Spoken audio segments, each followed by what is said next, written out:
नमस्कार मित्रांनो, तुम्हा सर्वांचे रश्मीज फूड फॅक्टरीमध्ये मनापासून स्वागत आहे. आज आपण उपवासाचा वर्षभर टिकणारा वाळवणाचा पदार्थ बनवणार आहोत. त्यासाठी एका भांड्यामध्ये 1 ग्लास साबुदाणा पाण्याने स्वच्छ धुवून घ्यायचा आहे. वजनी प्रमाणात हा पाव किलो साबुदाणा आहे. साबुदाणा स्वच्छ धुवून झाल्यावर त्यामध्ये अर्धा ग्लासला थोडं कमी पाणी टाकून घ्यायचं आहे. त्यानंतर यावर झाकण ठेवून हा साबुदाणा 7 ते 8 तास भिजू द्यायचा आहे. हा साबुदाणा मी रात्रभर भिजू दिला आहे. आता दुसऱ्या दिवशी सकाळी पहा, साबुदाणा खूप छान भिजलेला आहे. आता एका मोठ्या भांड्यामध्ये किंवा कढईमध्ये अर्ध्या ग्लासला थोडं कमी पाणी टाकून ते पाणी गरम करून घ्यायचं आहे. पाणी गरम झाल्यावर यामध्ये भिजलेला साबुदाणा टाकायचा आहे. आणि हा साबुदाणा लो फ्लेमवर 2 ते 3 मिनिटे चमच्याने असं हलवून घ्यायचा आहे. आज आपण साबुदाणा बटाटा चकली बनवत आहोत. आणि हे जे आपण साबुदाणा कढईमध्ये वाफवून घेत आहोत, हीच या चकली बनवायची सिक्रेट टीप आहे. साबुदाणा असा आधी वाफवून घेतल्यामुळे ह्या चकल्या खूप छान फुलतात आणि खायला पण खूप खुसखुशीत लागतात.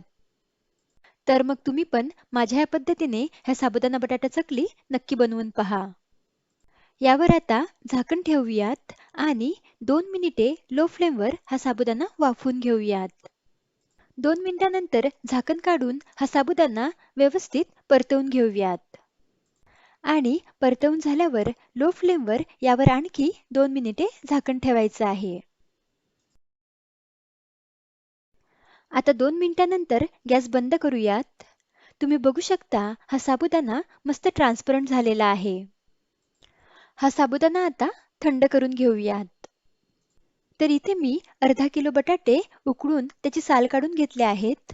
हे बटाटे आता आपण खिसणीवर खिसून घेऊयात. पाव किलो साबुदाण्यासाठी अर्धा किलो बटाटे हे अगदी परफेक्ट प्रमाण आहे. इथे मी सर्व बटाटे खिसून घेतले आहेत.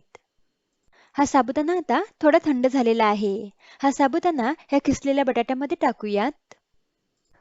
त्यानंतर यामध्ये 2 चमचे लाल मिरची पावडर आणि 1 चमचा मीठ टाकूयात. आणि हातानेच हे सर्व जिन्नस व्यवस्थित एकजीव करून घेऊयात. इथे बघा सर्व जिन्नस व्यवस्थित मिक्स झाले आहेत. त्यानंतर साच्याला चकलीची प्लेट लावून घ्यायची आहे आणि या चकलीच्या सारणातील थोडं थोडं मिश्रण या साच्यामध्ये टाकून घ्यायचं आहे.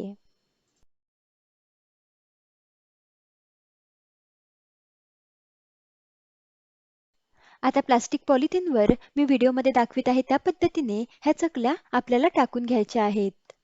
तुम्ही बघू शकता अजिबात न तुटता खूप छान चकल्या पडत आहेत. आता अशाच पद्धतीने राहिलेल्या मिश्रणाच्या मी चकल्या टाकून घेणार आहे.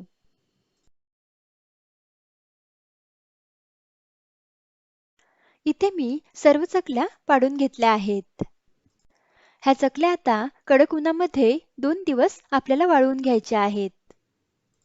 आता 2 दिवसानंतर पहा ह्या चकल्या खूप छान वाळल्या आहेत. ह्या चकल्या आपण तेलात तळून बघूयात.